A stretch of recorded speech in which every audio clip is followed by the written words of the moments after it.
Okay, I am back. I've got a few different things to show you. One, I did want to show bounty prizes. Every time you're blowing up those red NPC ships, you're getting bounties off of them. You could right-click on them and do a show info to see exactly what the bounty will be. You don't get that money instantly. I didn't get the 18,000 for a single ship. Just periodically, I believe it's every half hour, the system will go through, calculate all your bounties, and give you one payment. 18,000 definitely not a lot of ISK, but those were ships that are spawning in low-level missions. When you get out into very low true sec systems, out in 0-0, the bounties can frequently reach 800,000 million, 1.2 million, with some rare spawns even getting above that. Those ships definitely can take a while to take down, even in powerful ship, just because the size of their tanks, but it can be a lucrative way to go out and make some money. Um, the lower the security status of a system, even if you stay in high second point 5 and above, the lower it goes, the bigger the rats will be. It will make them harder to kill, but it means you will make more money off of them. After I get through these missions, I may go do some ratting just sort of to show what's involved with that. Wanted to show some of the new modules on my ship. I did go ahead and fit a rocket launcher, so I now have two different weapons. Rocket launcher also gives me a little more range. It can reach all the way out to 5,000 meters.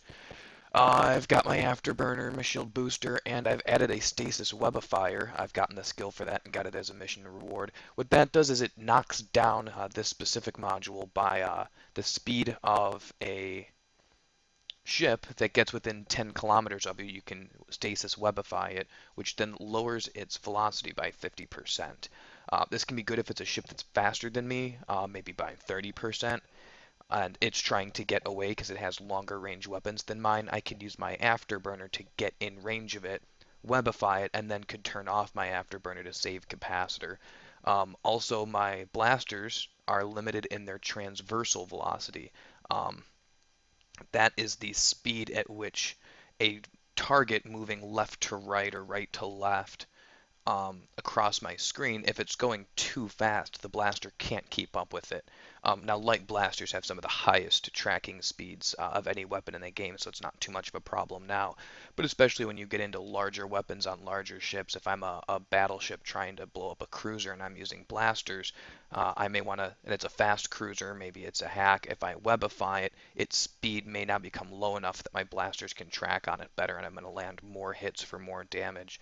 So definitely a useful tool that's very common on a lot of setups, especially frigates that are in a tackling role. They'll probably have both a stasis webifier and a warp scrambler. Warp scrambler makes it so the ship can't warp away. Stasis webifier slows it down, means that it's stuck where it is and it's an easy target for maybe the bigger ships in my gang to take it down. Um, Now that I'm fitting a second weapon and the stasis webifier, so all my slots are full, we see I only have two of my 23 power grid left. If I wanted to upgrade one of my weapons, maybe instead of using a light electron blaster, I could upgrade that to an ion or even a neutron blaster. It probably wouldn't actually fit. I'm going to have to up my skills or switch to a ship with more power grid if I want better damage potential by upgrading my weapons. Separately from that, I wanted to show certifications, or certificates rather. Well, certification planner, so yeah. Certificates are just sort of a way of showing some recommended skills. So let's say we look at my current ship. There is a tab called recommended, and it lets you know what it recommends for skills in order for me to be any good at actually flying it. So for instance, core competency basic. So under core basic, we find core competency. And we find I don't have that yet. Core competency consists of core fitting, navigation, targeting, integrity, capacitor. It wants all of these basically. And although I'm definitely making some progress towards those, for instance, core navigation, I'm only missing evasive maneuvering too, and then I will have that. And once I do have that, I can claim that certificate. Doesn't really get you anything, but it does let you know that you're on the right path to, being able to properly fly a ship. Just because you can get inside of it and fit a few modules doesn't mean you're going to be any good inside of it. So if you don't know where to go next for skills, these recommended skills are definitely a help for figuring out what to do next. There are so many skills available.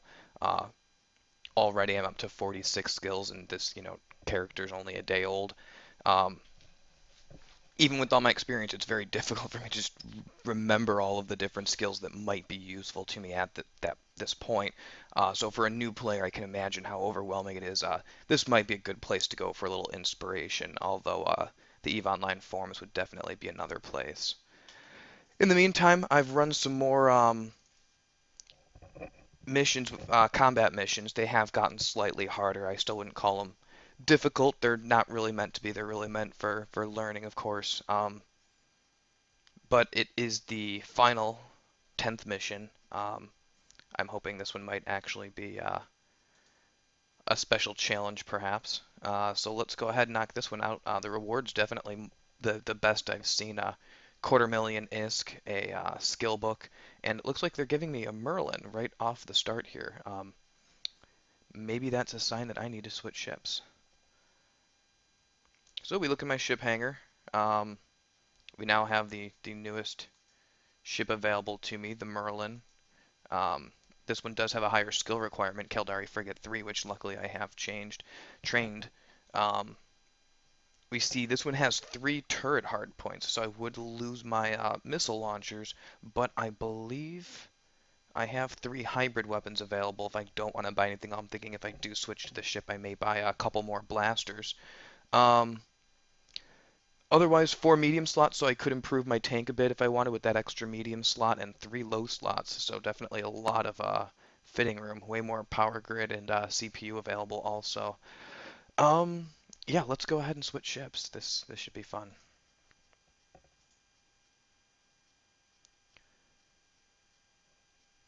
So we're gonna, of course, change our ship's name.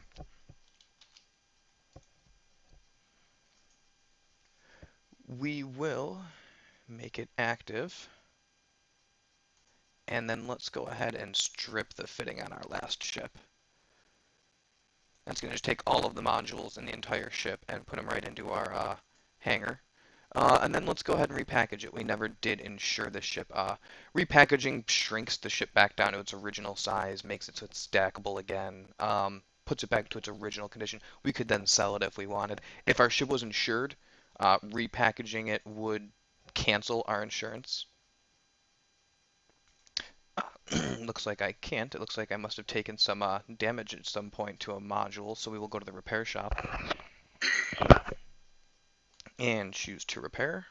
Actually, I'm going to have to choose whatever item is actually damaged. Is it this guy? Here we go. Looks like the ship itself might have taken some damage. I think I might have had a little armor damage the last time I went out, so we'll pay the 1200 ISK. I could get an armor repair. Actually, I have a small armor repair now. I may have the skills for it. I could fit it, undock, repair, redock, but we won't waste all that time. But as you can see, a ship does have to be 100% healthy to be able to repackage it and put it on the market. Um, so let's look at the fitting of our new ship and go into our inventory here. So we're definitely going to stick with at least our 1 light electron blaster. I could, for the sake of time, maybe just mount these 2 75mm railguns. Um, I'm kind of hoping to avoid that. Yeah, let's just go ahead and do that. Let's save some time. Railguns have better range than blasters, but do less damage. They also can't track quite as well, so that if a ship actually gets too close or is moving too quickly, uh, it is possible that a railgun could have a little bit of problem. They do share the same hybrid ammo type. We're going to stick with antimatter, which is our highest damage, lowest range ammo that's available to us. We'll put a little extra ammo inside of our cargo hold. Other than that, my fitting is going to stay pretty much the same. I'm going to go with afterburner.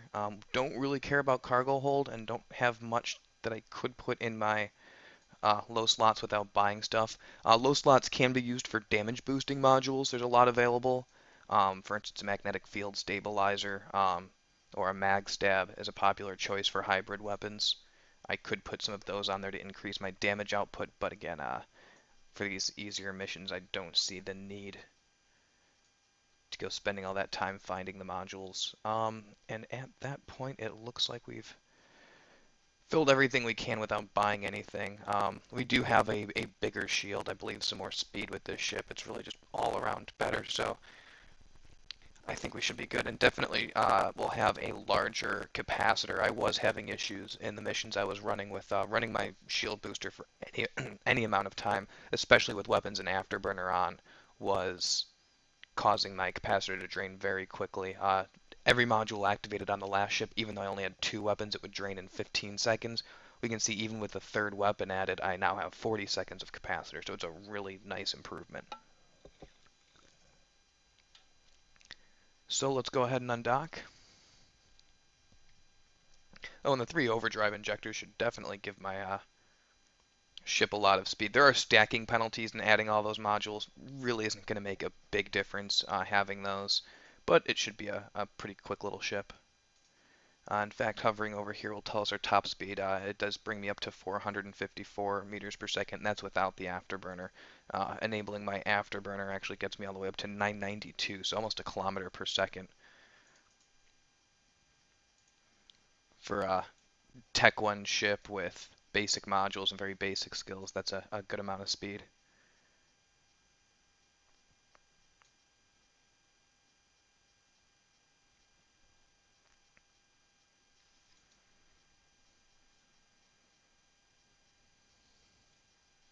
And for my weapons here, I've got my two rail guns and then my blaster. We do have the option by um,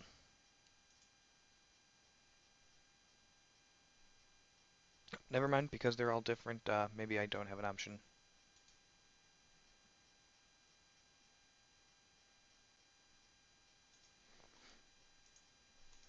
So we'll go ahead and jump into take our first jump towards our destination system. Even though it is a combat mission, it looks like it's going to take us a couple of jumps to get to the system where the dead space is.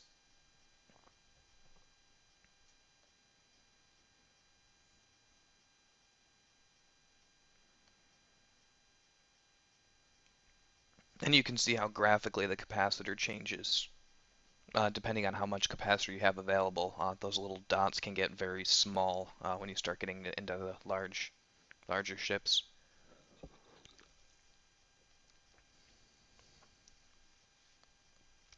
If you've noticed these little green lines above a lot of the modules, that's for overheating. It's not something I can do yet. Just the skills involved. The thermodynamic skill has a lot of prerequisite skills, and the skill book alone I think costs a few million ISK. So definitely not something intended for new players. That's something you get to play around with later on, but basically you get to choose to overheat a module and it begins performing better for a short period of time, but the increased heat begins causing it damage until eventually the module just completely shuts itself down. I believe you can use repair paste to repair some of that damage, otherwise you're stuck going to station and repairing that damage.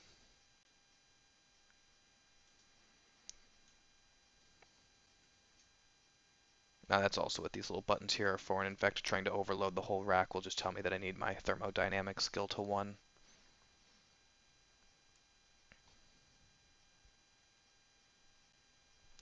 And we're in our destination system.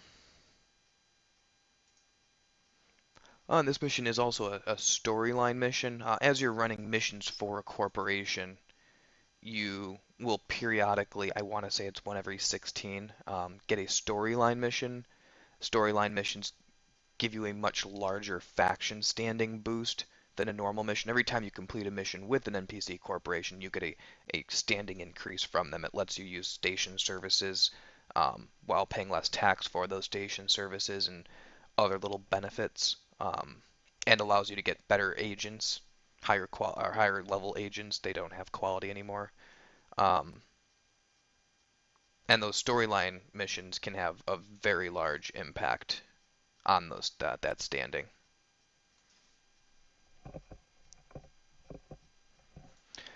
And we'll activate our gate, head in, and see what we got to fight.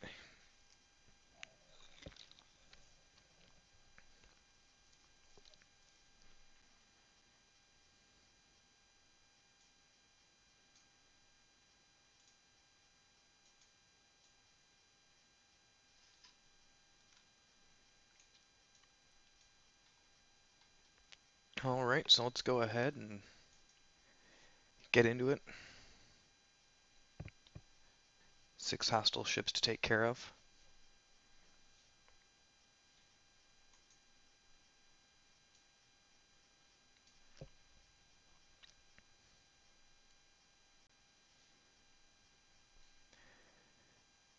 And we'll go ahead and webify and open up on him.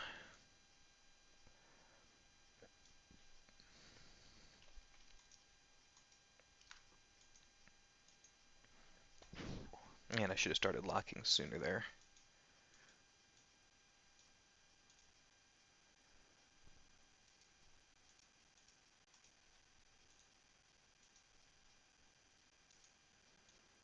And our new ship is definitely doing very well, plenty of damage output. And we'll take on this second group of 3.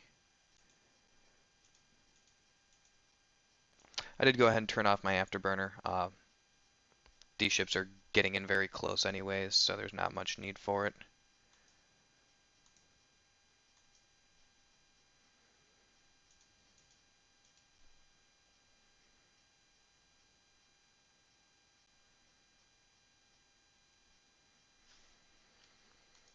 It's likely at this point I could ignore these last 2 ships and go ahead and use this next acceleration gate to enter the next area of the mission, but that's no fun. Let's go ahead and fight him.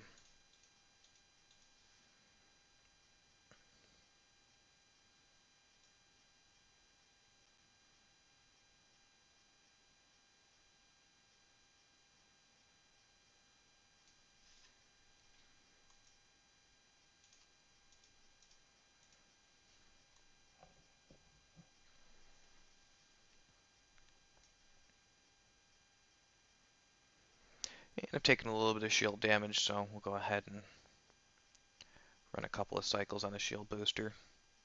It is good to start repairing that sort of thing as quickly as possible. Not only is it just a little safer and not letting damage build up, but our capacitor charges quickest when it's at 50%. So since we're well above 50%, going ahead and burning up that capacitor now instead of waiting for later um, could definitely benefit us to get that faster recharge started right away. That way, if all of a sudden a large burst of damage did come along, we're not eating up all of our capacitor all at once.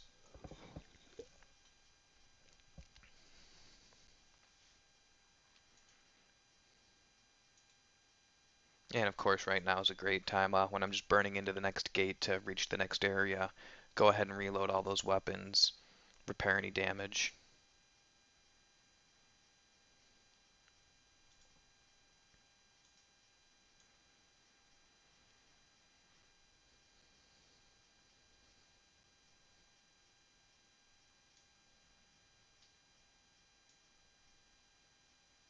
The majority of the wrecks that I've been checking in these other missions were empty or had things of little value, so from an ISK per hour perspective, it definitely made sense to just go ahead and ignore them here.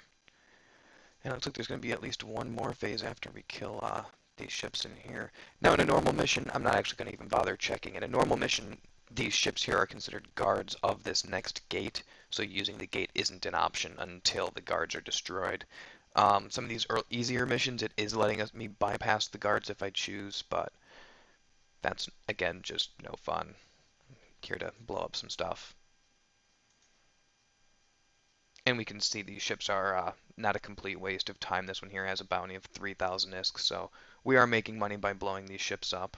It looks like I ran into an object here. This does happen sometimes. Your automatic orbits and approaches will not account for things in space that you can fly into. Although it doesn't cause any damage, it stops you from moving properly, so I'm manually flying my ship by just double-clicking in the direction I want to go to get past it.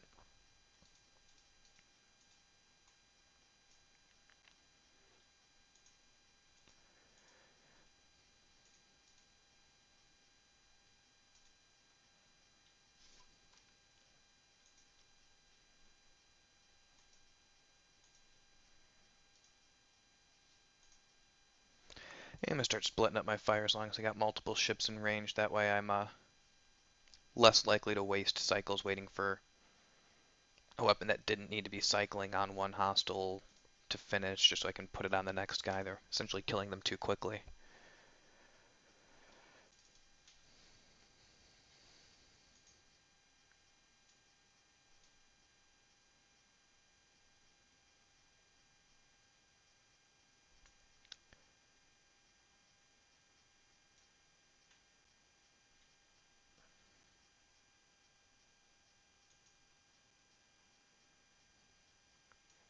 Definitely running into some issues with objects again. You can shoot through the objects. These obstacles aren't going to cause an actual problem with killing, just makes it harder to get to them. Ooh, this guy's actually doing a bit of damage. So we'll go ahead and give our shield booster a couple of cycles. Something else on tanking, in addition to, shield tanking by repairing my shield the most obvious way, um, the other aspect of your tank is your resists, which I did talk about earlier in one of my videos. There are modules available that can increase the resists on your shield, armor, and even hull, or in some cases a single module that'll affect resists on both. Um, that can be a key aspect of a tank. How well you're. Looks like I'm not orbiting this guy like I meant to. Um, by reducing the amount of damage taken can be incredibly valuable. Those modules usually use very little capacitor um, in comparison to the more active repairs and some combination of resist and repairing or boosting is generally what it takes for a good tank. There's also completely passive options, shield extenders and armor plating, which just give you more, so it doesn't repair it, it doesn't make you take less damage, it just makes you have more armor or shield, which can be very useful if you're in a larger group or fleet, and you just need enough armor or shield to allow logistic ships that are with you that can remotely repair you. You just need enough just to buy them time to lock you and repair you. Perhaps maybe you've got a triage carrier with you. So there's lots of things that you can do to tank. An even less direct method of tanking is the things that a frigate does already, which is simply be small and fast. Being faster will create tracking issues for the person trying to kill you, like we talked about. It also reduces the damage that you take from missiles by simply moving faster than the explosion of the missile, or faster than the missile itself, which has a limited flight time. And there's also signature radius. Signature radius is just the size of your ship. The smaller a ship is, the harder it is to hit. So large weapons will have a certain rating as far as how small of a ship they can hit effectively. So the smaller your ship, a really large weapon might miss 80-90% of the time.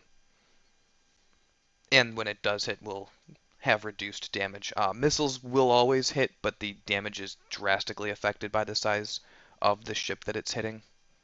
So although you'll get hit a lot by a large missile perhaps, and a small frigate, the amount of damage you'll take from it can be very small.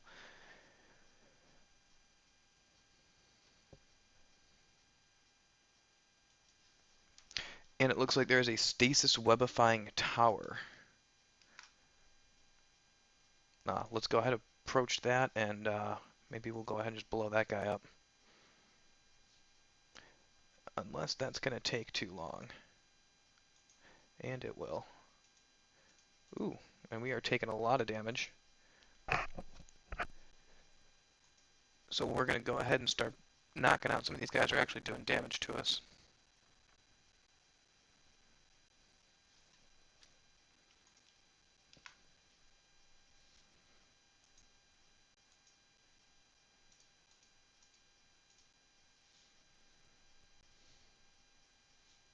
Capacitor's holding out pretty well as long as I keep that afterburner off.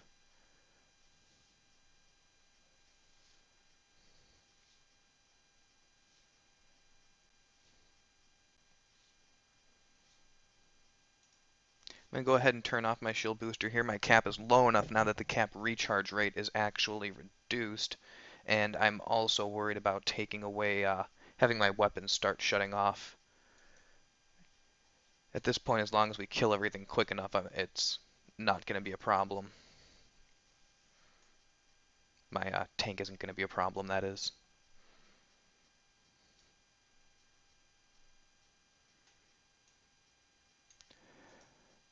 Alright, and go ahead and orbit this tower, which has our bad guy in it.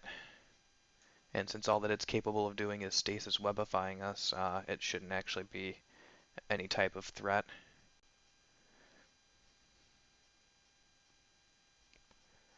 You can see there is a little icon here showing that I am webified. This is actually a pretty new thing. This used to be a little more text-based and harder to see. They make it very clear now. We can also see what's webifying me by putting my mouse over it. And now that I'm in range, I'll turn off that afterburner. And in fact, if anything, the afterburner now is just hurting me because it's increasing the tower's relative velocity to me, so my weapons are having to track a little bit, although a large static object like that, it's not going to really make a difference. We'll go ahead and boost out that shield damage, wait for this tower to pop.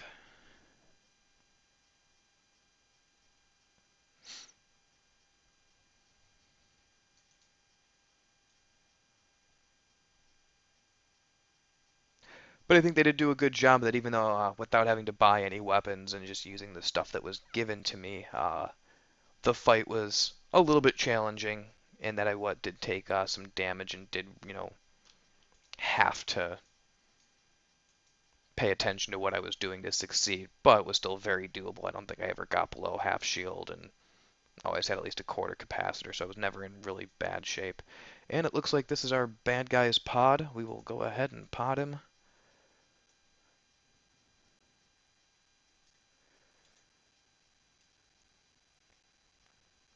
A real player pod actually does not have that type of tank on it. Um, one quick shot will pop a player pod pretty instantly.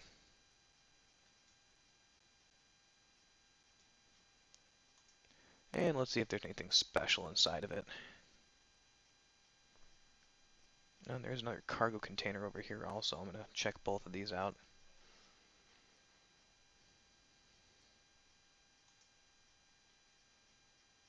So his wreck does not, but let's check out this cargo container. Dairy products and water, so some trade goods. I will take them, we'll sell them at station, no reason not to. What are they worth here? 1600 ISK and 2100 ISK, so we're not exactly rich, but no harm in taking it.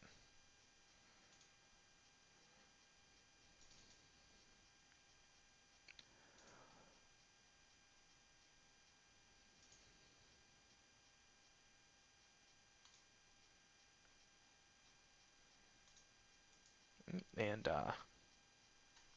forgetting the name of the system I've been working out of, so I'll pull up my assets. I've got the assets button over here. We'll list all of your assets by solar system, constellation, region. You can search for a specific item that you know you have somewhere. I only have items in a single station currently. Um, those items that you do have in a station are specific to the station you're in at the time. So we'll open that up, right click on our station that we've been working out of and hit set destination. Make it a little easier for me to figure out where I'm going.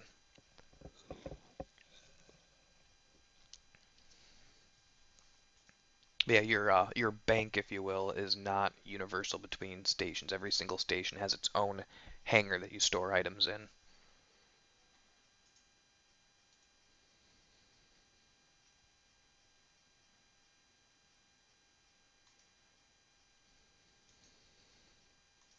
The value estimates that you're seeing on these various screens, for instance, I can see that the total cargo hold on my ship is worth an estimated 6,390 ISK, and can hover over an item and see its individual price for both the stack or a single unit of the item. That's a very new feature.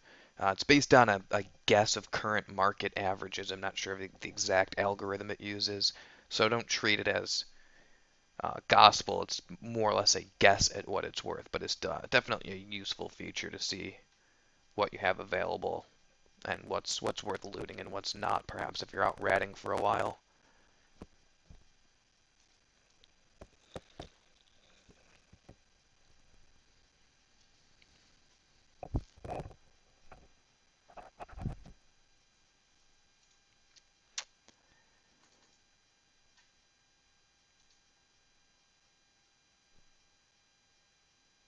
And I was just double checking. I've definitely gone to start flying back to an area just to realize that there was something I was supposed to do in a missionary that I didn't, but I do have my check mark, so I have done everything.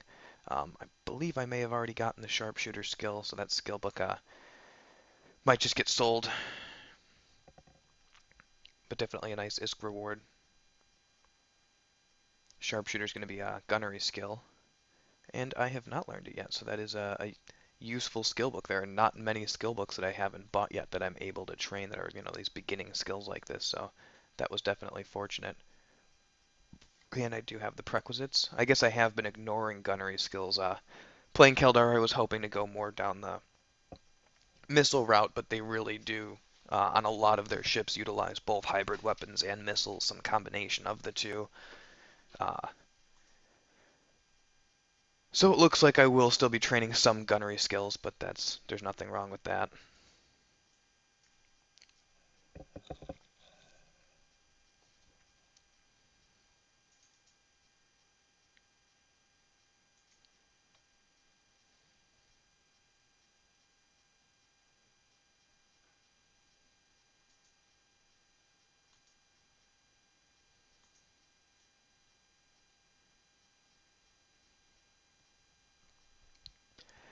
And we will go ahead and dock our new ship. I think that brings us to a good stopping point for now.